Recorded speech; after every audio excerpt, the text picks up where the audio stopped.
영화로 읽는 앵무새 죽이기. 우리는 왜 타인의 아픔에 눈 감고 섣부른 판단을 내리는 걸까요? 보이는 것이 전부가 아니라는 사실을 언제쯤 깨달을 수 있을까요? 안녕하세요. 영화로 읽는 인문학 프리리딩입니다. 오늘은 하퍼리의 소설을 원작으로 한 영화 앵무새 죽이기를 통해 인간 본연의 질문들을 함께 탐색해 보겠습니다. 이 작품은 단순히 옛날 이야기가 아니라 오늘날 우리 사회에도 깊은 울림을 주는 강력한 메시지를 담고 있습니다. 인간의 존엄성, 편견과의 싸움, 그리고 정의를 향한 끈질긴 추구에 대한 이야기를 통해 우리의 삶과 가치관을 돌아볼 중요한 기회를 제공할 것입니다. 앵무새 죽이기는 1962년에 로버트 멀리건 감독이 연출하고 그레고리 팩이 주연을 맡아 영화로 제작되었습니다. 이 작품은 1930년대 대공황 시기 인종차별이 만연했던 미국 남부 엘라베마주의 가상마을 메이콤을 배경으로 합니다. 변호사 에티커스 핀치가 흑인 피고인 톰 로빈슨을 변호하는 과정을 어린 딸 스카웃의 시선으로 그려내며 사회의 불의와 편견에 맞서는 용기를 이야기합니다. 영화는 개봉 당시 비평가들과 관객들로부터 모두 긍정적인 평가를 받았으며 아카데미상 3개 부문을 수상하는 쾌거를 이루었습니다. 특히 그레고리 팩은 에티커스 핀치 역으로 나무주연상을 수상하며 연기 인생의 정점을 찍었습니다. 이처럼 영화는 단순한 오락을 넘어 사회적 메시지를 전달하는 중요한 예술 작품으로 인정받았습니다. 원작 소설은 출간 직후 퓰리처상을 수상하며 미국 문학의 중요한 작품으로 자리매김했습니다. 소설은 스카웃이라는 어린아이의 1인칭 시점을 통해 세상의 부조리를 순수하게 바라보고 그 속에서 성장하는 모습을 섬세하게 담아냈습니다. 스카웃은 톰 로빈슨 사건과 이웃부 레들리의 존재를 통해 편견과 이해라는 복잡한 감정들을 경험하며 독자들은 스카웃의 눈을 통해 메이콤 마을의 풍경과 인물들의 내면을 깊이 들여다볼 수 있습니다.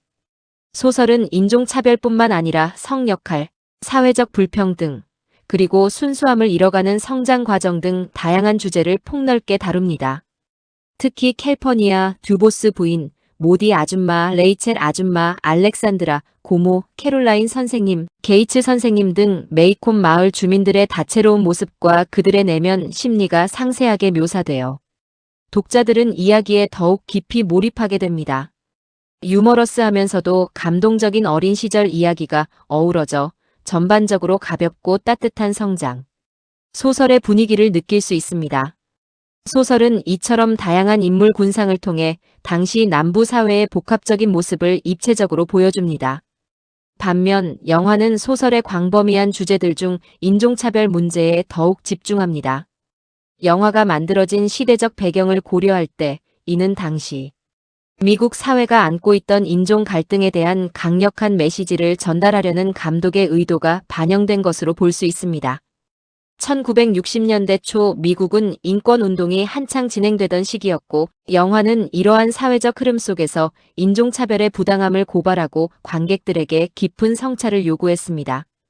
영화는 소설의 여러 등장인물을 시간 제약상 축소하거나 삭제했습니다. 예를 들어 캘퍼니아, 듀보스 부인, 그리고 모디 아줌마와 레이첼 아줌마가 하나의 캐릭터로 합쳐지거나 알렉산드라, 고모, 캐롤라인 선생님, 게이츠 선생님 같은 인물들은 영화에서 그 역할이 축소되거나 아예 등장하지 않습니다. 이처럼 영화는 에티커스 핀치라는 인물에 더 집중하여 그의 신념과 행동을 부각합니다. 소설이 스카웃의 내면적 성장에 초점을 맞췄다면 영화는 에티커스의 시각을 통해 사건을 따라가며 관객들에게 인종차별의 현실을 직시하게 합니다. 스카웃의 1인칭 내레이션이 직접적으로 사용되지 않는 대신 시각적인 연출로 어린아이의 시각을 표현하며 때로는 오빠 잼의 경험에 더 무게를 싣기도 합니다. 이러한 영화적 재해석은 원작의 메시지를 효과적으로 압축하고 강화하는 데 기여했습니다. 영화의 연출은 톰 로빈슨 재판의 대부분의 시간을 할애하며 이 사건을 통해 인종차별의 부조리함을 강력하게 비판합니다. 소설에서 중요하게 다루어진 잼의 사춘기 변화와 같은 성장 과정의 중요한 순간들은 영화에서 다소 생략됩니다. 그러나 영화는 그레고리 팩이 연기한 에티커스 핀치라는 캐릭터를 통해 큰 힘을 발휘합니다. 하퍼리 작가마저 만족시켰다고 알려진 그레고리 팩의 연기는 애티커스가 지닌 도덕적 용기와 굳건한 신념을 완벽하게 화면에 구현했습니다. 그의 연기는 관객들에게 깊은 감동을 선사하며 애티커스라는 인물이 영화의 핵심 메시지를 전달하는데 결정적인 역할을 합니다. 애티커스가 법정에서 톰 로빈슨을 변호하며 외치는 이 법정에서 진정한 평등을 가로막는 단 한 가지는 일부 백인들이 모든 흑인이 거짓말쟁이이고 흑인들은 본질적으로 신뢰할 수 없는 존재이며 흑인 여자는 모든 백인 남자를 유혹하는 존재라고 생각하는 것입니다. 라는 대사는 인종차별의 본질을 꿰뚫는 명대사로 회자됩니다. 또한 영화는 소설에서 자세히 설명하기 어려웠던 사건들을 시각적으로 묘사하여 관객들이 쉽게 이해할 수 있도록 했습니다. 예를 들어 밥 이웰과 메이엘라 이웰 사이의 복잡한 관계를 대사 없이 시각적 연출만으로 암시하는 장면은 영화의 독창적인 해석이 돋보이는 부분입니다. 이러한 시각적 연출은 소설의 텍스트가 가진 한계를 극복하고 더욱 강력하고 직접적인 방식으로 메시지를 전달하는 영화의 강점으로 작용합니다. 소설에서 앵무새 죽이기라는 제목은 톰 로빈슨과 부 레들리처럼 아무런 해를 끼치지 않는 무고하고 선량한 존재가 부당하게 고통받는 상황을 상징합니다. 앵무새는 사람에게 해를 주지 않고 그저 아름다운 노래를 부를 뿐입니다. 이러한 앵무새를 죽이는 것은 무고한 존재에게 해를 끼치는 행위를 의미하며 이는 곧 편견과 불의로 인해 고통받는 이들을 상징합니다. 영화 역시 이 상징성을 그대로 가져와 인종차별의 부당함을 강조합니다. 영화는 결말 부분에서 스카웃이 부 레들리의 시각에서 세상을 이해하고 성장했음을 보여주는 소설의 핵심적인 장면을 충분히 담아내지 못했다는 평가를 받기도 하지만 전체적인 메시지 전달에는 성공합니다. 소설에서는 스카웃이 부 레들리와 함께 집으로 돌아오는 길에 그의 시선으로 마을을 바라보며 진정한 이해와 공감을 얻는 순간이 자세히 그려지지만 영화는 이 부분을 비교적 짧게 처리함으로써 스카웃 개인의 성장에 대한 깊이 있는 서술보다는 사회적 불의에 대한 고발에 더 초점을 맞춥니다. 그럼에도 불구하고 애티커스의 행동과 스카웃의 순수한 시선을 통해 영화는 관객들에게 깊은 울림을 선사합니다. 앵무새 죽이기는 문화적, 역사적, 미학적 중요성을 인정받아 미국 국립영화등록부에 보존되었습니다. 이는 단순히 좋은 영화를 넘어 사회에 던지는 메시지의 무게와 그 영향력을 증명합니다. 영화와 소설 모두 1930년대 대공황 시대의 어두운 단면을 보여주면서도 그 안에서 피어나는 인간의 존엄성과 용기를 이야기합니다. 당시 남부 사회에 만연했던 인종차별과 사회적 불평등은 오늘날에도 여전히 다른 형태로 존재합니다. 편견과 혐오, 그리고 차별의 문제는 시대를 초월하여 인류가 계속해서 고민해야 할 과제입니다. 21세기에도 인종, 성별, 국적, 종교, 경제적 지위 등 다양한 이유로 차별이 발생하고 있으며 이는 사회 통합을 저해하고 개인에게 깊은 상처를 남깁니다. 앵무새 죽이기는 이러한 문제에 대한 경각심을 일깨우고 타인을 이해하고 포용하는 자세의 중요성을 강조합니다. 무고한 사람들을 향한 부당한 시선과 행동이 얼마나 많은 아픔을 야기하는지 그리고 우리 사회가 어떤 가치를 추구해야 하는지에 대한 질문을 던집니다. 애티커스 핀치는 옳고 그름을 떠나 인간으로서 가져야 할 기본적인 도덕과 양심, 그리고 약자를 보호해야 하는 책임감을 우리에게 보여줍니다. 그의 모습은 법조인으로서의 의무를 넘어 한 인간으로서의 숭고한 정신을 상징합니다.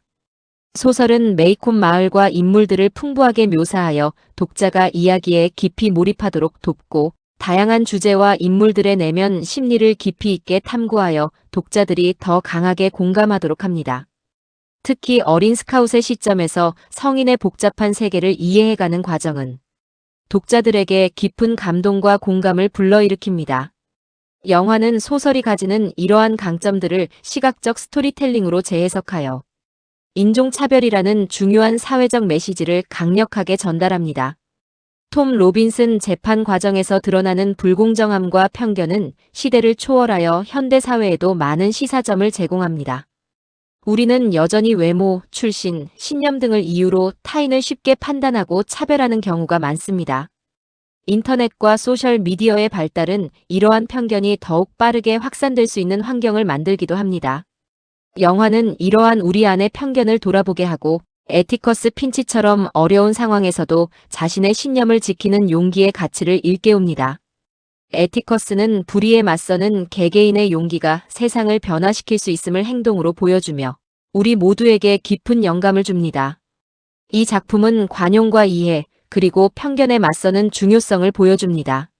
한 인간의 가치는 그의 피부색이나 사회적 지위로 결정되는 것이 아니라는 보편적인 진리를 역설합니다. 어쩌면 우리는 여전히 타인의 아픔에 눈 감고 섣부른 판단을 내리고 있는지도 모릅니다.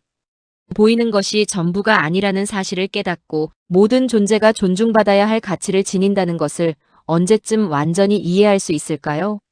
타인의 입장이 되어보고 그들의 삶을 존중하는 것이야말로 우리가 추구해야 할 진정한 인간적 가치일 것입니다. 앵무새 죽이기는 우리에게 이러한 근본적인 질문을 끊임없이 던지며 개인의 성숙은 물론 사회 전체의 발전 방향에 대해 깊이 고민하게 만듭니다. 앵무새 죽이기는 단순한 이야기가 아닙니다. 그것은 우리 사회의 거울이자 인간으로서 우리가 추구해야 할 가치를 끊임없이 묻는 질문입니다. 오늘날에도 여전히 유효한 이 질문들을 통해 우리는 더 나은 사회를 향해 나아갈 수 있을 것입니다. 지금껏 우리가 보아왔던 영화와 소설의 차이를 이해하는 것을 넘어 이 작품이 던지는 깊은 성찰의 메시지를 우리의 삶에 어떻게 적용할지 고민해보는 시간이 되기를 바랍니다. 진정한 정의와 공정함이 무엇인지, 그리고 우리 개개인이 이 세상을 더 나은 곳으로 만들기 위해 어떤 역할을 할 수 있는지 함께 생각해 보았으면 합니다. 지금까지 함께 읽고 오래 남는 이야기 프리리딩이었습니다.